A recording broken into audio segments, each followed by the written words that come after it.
1569, que es la traducción original de Casiodoro de Reina.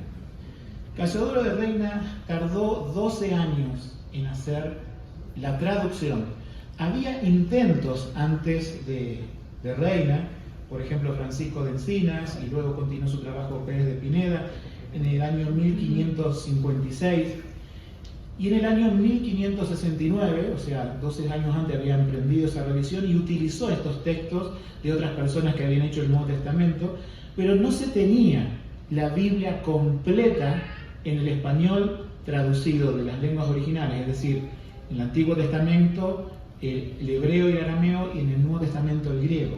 Solamente Casiodoro de Reina pudo hacer esta traducción completa, pero lo hizo en medio de persecuciones. La Iglesia Católica prohibía, la Inquisición, sobre todo española, prohibía la traducción de las Sagradas Escrituras a cualquier lengua de cualquier pueblo. Y cada persona que emprendía un trabajo de traducción era puesto en una lista negra para ser perseguido, quemado sus escritos y ejecutado. No lograron matar a Reina, pero él estuvo huyendo. Hay un trabajo que hemos hecho siguiendo la ruta de Reina y Valera, huyendo a Suiza, a Alemania, Francia, el Reino Unido, regresando en la misma ruta inversa, terminando de imprimir la Biblia fuera de España. O sea, no pudo tener el pueblo español el privilegio de tener la Biblia impresa en España, sino que lo tuvo que hacer en Suiza, por la libertad que había a los protestantes para imprimir Biblias, específicamente en la ciudad de Basilea. Allí termina Casiodoro de Reina su traducción completa al español. Ahora, como hizo un trabajo, no digamos apurado, pero sí de una persecución, muchas veces esos trabajos, él mismo reconocía, necesitan una revisión. Y alguien más tranquilo, o sea, sin persecución, ya protegido, especialmente desarrollándose en Londres, lo tenemos a Valera, o sea, Cipriano de Valera, haciendo la revisión del trabajo de Reina. Y allí podemos ver que en el año 1602, pero ¿cuánto tiempo pasó para terminar en 1602 Valera su revisión? 20 años. O sea, 12 años de traducción, 20 años de revisión. Y ese trabajo, en total, es lo que nosotros conocemos como la original Biblia Reina Valera del año 1602. Eso se consigue hoy en facsímiles, quizás alguno haya podido acceder porque estaban a un precio accesible. Tengo uno en mi casa y uno puede ver allí, facsímiles como una copia, ¿no? de aquella original 1602. Y en muchos museos, y creo que en México también me decían, hay un ejemplar conservado de aquel año. Ahora, una vez que se terminó la 1602, que es nuestra Biblia original Reina Valera, vinieron revisiones. Y allí podemos ver, siguiendo la recta histórica, un salto bastante grande, al año 1862. Lorenzo Lucena Pedrosa fue alguien evangélico, ¿no es cierto?, que quiso hacer una revisión inicialmente en España y tuvo que huir porque la Inquisición, aunque estamos ahí en el siglo XIX, también se oponía a la distribución de la Biblia. O sea, habían pasado varios siglos y mucho no había cambiado. Y tuvo que ser exiliado a Gibraltar, donde había un grupo de protestantes que ahí lo acogieron. Y él empezó, era una persona que sabía bien la lengua y necesitaba una actualización. Ya habían pasado varios siglos. Entonces él de Gibraltar va nuevamente a Londres, donde estuvo Valera, y ahí tuvo la oportunidad de trabajar tranquilo, podemos decir. Él fue profesor de la lengua española en la Universidad de Oxford, ¿sí?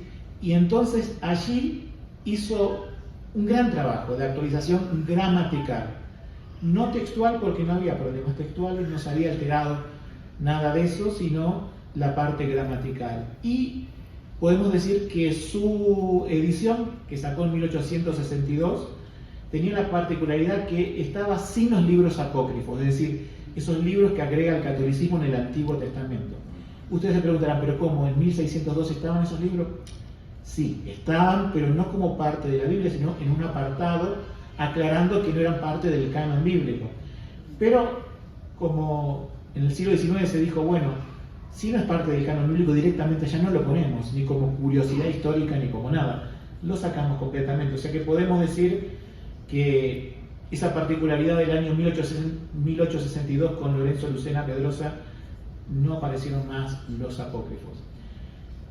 Saltamos pocos años en una revisión menos conocida que es de 1865, hecha por dos misioneros, uno americano, el otro de España. El americano Pratt de apellido, tiene un nombre más largo, pero el de España, Mora, se la conoce como una revisión de Mora Pratt, del año 1865. Como podrán imaginar, Mora se encargó más de la parte lingüística y Pratt de la parte textual de la Biblia. No sé por qué hicieron ese trabajo, pero fue encomendado por una sociedad bíblica, que es la Sociedad Bíblica Americana. A pesar de que existía el trabajo de 1862, ellos hicieron esa revisión. Quizás no gozó de tanta popularidad, pero hoy incluso se la conoce, a la 1865. Y después sí, tenemos en el año 1909 la conocida como Reina Valera Antigua, que esa sí es más conocida porque cuando se empezó un poco la evangelización de América Latina, las iglesias que se fueron fundándose con la lectura de Reina Valera 1909. Ahora, ¿quién hizo la Reina Valera 1909? No lo hizo la Sociedad Bíblica Trinitaria su revisión, sino que la hizo la Sociedad Bíblica Británica y Extranjera. Que, bien, hay mucha disyuntiva en internet acerca de los traductores, ¿sí? Los revisores, perdón, de sus nombres, pero básicamente lo que debemos recordar es que fue una revisión encomendada por la Sociedad Bíblica Británica y Extranjera, y que, bueno, ese texto a través del tiempo quedó libre de derechos, o sea, libre de copyright, y cualquier casa editorial la podría utilizar. No tenía, en ese caso, en aquel tiempo no existía eso, todavía copyright. Y como fue una buena revisión, ¿sí?, la Sociedad Bíblica Trinitaria tomó ese texto y lo imprimió por muchas décadas en el siglo XX, hasta que después, obviamente, comenzó el trabajo de revisión, que es el que estamos presentando hoy. Pero podemos decir que la 1909 es una Biblia que aún la usan muchas iglesias cuando damos conferencias. Hay iglesias enteras que usan la 1909 y por supuesto estaban esperando, después de más de 100 años, ¿no?, que la 1909 necesita una actualización y necesitaba también correcciones, como explicó el hermano Bill Patterson, Bill Greenday, textual. Había problemas. Él comenzó leyendo cuando era misionero y notaba algunas diferencias textuales, que después se acentuó eso en la 1960. Ya entrados en el siglo XX tenemos la conocida, quizás por ustedes más conocida, la revisión de 1960, hecha ¿por qué sociedad? Por la Sociedades Bíblicas Unidas. Sociedades Bíblicas Unidas es una suma de sociedades bíblicas nacionales. Tienen sus criterios que han ido cambiando a través de los años. La Sociedad Bíblica Trinitaria no tiene trabajo en conjunto o comunión con la Sociedad Bíblica Unida, por la razón, lo tenemos en nuestros estatutos, de que ellos, si bien imprimen Biblias para el mundo evangélico, también imprimen Biblias para católicos, con los libros apócrifos. Por lo tanto, es una sociedad en algún aspecto ecuménica. Entonces nosotros solamente imprimimos Biblias para evangélicos, no imprimimos Biblias para católicos con los apócrifos, y por eso no tenemos relación. Pero esa 1960 tuvo algunas particularidades, ¿sí?, que la mayoría no lo conoce si es que no leyó alguna vez 1909. La 1909 tenía letras itálicas, letras inclinadas o cursivas, que lo que te dice eso es que esas palabras que se utilizan no están en el original. Entonces, ¿por qué se utilizan? Bueno, para completar la idea, para suplir el verbo, para que quede nuestro español correcto. Pero por honestidad, ¿sí?, se pone en itálica. Es la costumbre que viene del tiempo de la Reforma. O sea, Reina Valera 1602 tenía letras itálicas, 1909 tenía letras itálicas, igual que su predecesora en 1862. Pero 1960 las quitó. Entonces, las quitó quizás con un criterio, podemos decir, de algo que se venía, que era la equivalencia dinámica, donde ya no se traduce las palabras, sino la unidad de pensamiento. Entonces ya las palabras no tienen que ser tan exactas, por lo tanto no se necesita la precisión de las itálicas. Pero nosotros pensamos que sí, que se necesita la precisión de las itálicas, y por eso van a encontrar itálicas o cursivas en nuestra revisión. Otra característica de 60 es que en algunas porciones del Nuevo Testamento se apartó del texto griego original utilizado por Reina y Valera. O sea, imagínense, en 1602, 1862, nada de alteraciones, pero a partir de 1881 existió otra fuente textual, que es el texto crítico. Entonces, ya para el año 1909, por alguna razón que no sabemos, tomaron algunos pequeños cambios de ese texto y se apartaron del original, Reina Valera. En 1960, quizás el comité traductor, con algunos criterios, se apartó un poquito más. No son grandes cambios, pero son cambios necesarios para que se necesitan corregir para volver al original. Entonces, en nuestro trabajo hemos hecho eso: tomar la 1909, no la 60 porque tiene copyright, y volverla a, podemos decir, a la original, con los textos griegos y hebreos. Siguiendo, ustedes pueden ver allí que ya hay otra revisión, 1989, Reina Valera actualizada, hecha por Casa Bautista de Publicaciones. Esta Reina Valera es la que más se apartó del texto griego original. Usó en muchas ocasiones el texto crítico, tenía el nombre de Reina, o tiene, porque se imprime el nombre de Reina Valera, pero ya no es fiel a la tradición Reina Valera, porque ha cambiado tanto los textos que no podemos decir que ya se haya apegado a la base textual, que podemos decir 1909 y 1960 todavía se atienen a la base textual, a pesar de esos pequeños cambios, pero ya en 1989 se apartó bastante. La Sociedad Bíblica Unida, siguiendo con sus ediciones de Biblia, que ya para el año 1995 había sacado muchísimas traducciones apartadas de Reina Valera, o sea, traducciones del cero, ¿no? Si no serían revisiones. Pero sacó una revisión de la Reina Valera llamada Reina Valera 1995. Y se apartó más, tanto en el Nuevo Testamento como en el Antiguo Testamento, de los textos originales y de sus fuentes que utilizó Reina Valera. Entonces, ya vamos a entrar al siglo XXI, donde tenemos algunos intentos de volver la Reina Valera a su aspecto original. Y digo intentos porque utilizaron otros métodos que nosotros no utilizamos, ¿sí?, en cuanto a fuentes textuales, y no hubo realmente un trabajo a fondo de gramatical.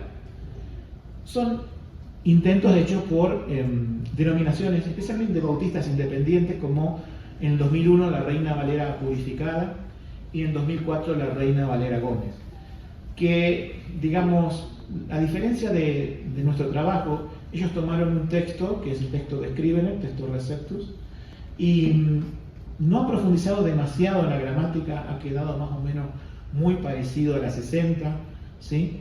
Pero ha sido un trabajo con buenas intenciones de corregir esas desviaciones textuales, específicamente en el Nuevo Testamento, porque no había problema en la Reina Valera, mayormente en el Antiguo Testamento. Y por supuesto que han logrado mejorar mucho el aspecto textual, y ha sido Biblias que han circulado y creo que siguen circulando todavía, o sea que tienen un mérito en eso. Saliendo de esos dos trabajos, de la Reina Valera Purificada y la Reina Valera Gómez, los nombres no voy a decir por qué llegaron a esas conclusiones, sería muy largo, pero volvemos a Sociedad Bíblica Unida y volvemos a una que salió en el año 2011, el Nuevo Testamento, después creo que en el 2016 la Biblia completa, y se llama la Reina Valera Contemporánea, o RVC. Nuevamente, esta Reina Valera abiertamente se dice que el texto que se utiliza no es el texto original de Valera, ni siquiera un texto recepto, usa un texto crítico. Específicamente, si alguno conoce, la versión de Nestlé Aland número 26, eso lo dicen en la portada. Pero bueno, es la línea que tiene Sociedad Bíblica Unida de apartarse del texto y receptus, ¿no es cierto? Entonces, finalmente, llegamos a nuestra revisión, y en nuestra revisión tenemos que en el año 2016 terminamos el Nuevo Testamento, se presentó en Madrid y luego en toda Latinoamérica. Hemos estado incluso en otra oportunidad en México, y el año pasado, ¿sí?, hemos terminado el Antiguo Testamento, o sea, un trabajo que llevó del año 2009 hasta diciembre del año pasado, y este año se imprimió.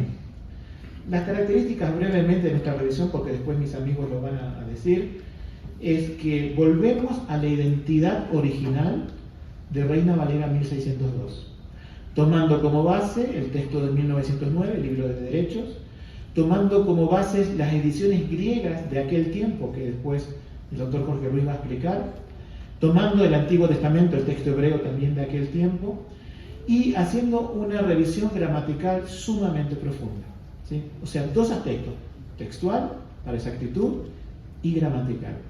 Ustedes encontrarán, ¿no?, que en todas las presentaciones de la Biblia se dice: esta Biblia es más fiel a los originales. Pero debemos preguntar: ¿qué se cree que son los originales? Porque ese es otro tema. Nosotros vamos a lo mismo que usó Reina Valera, siglo XVI, principio del siglo XVII. Así que podemos decir que por la gracia de Dios, hoy presentamos aquí, en Ciudad de México, la Reina Valera SBT. No existen traducciones que sean perfectas ni inspiradas. Ese privilegio le corresponde a los originales en hebreo y griego. Sin embargo, hemos llevado a cabo una revisión fiel a dichos originales para que sea accesible al lector hispano actual. Contamos con la ayuda de Dios, quien nos ha guiado en el pasado y seguramente nos seguirá guiando en las presentaciones que haremos en toda América Latina. Y quisiera terminar con el versículo preferido de Casiodoro de Reina, porque lo tiene en su introducción a la Biblia. Este versículo preferido dice en Isaías 48: se seca la hierba, se cae la flor, mas la palabra del Dios nuestro permanece para siempre. Que así sea. Amén. Muchas gracias.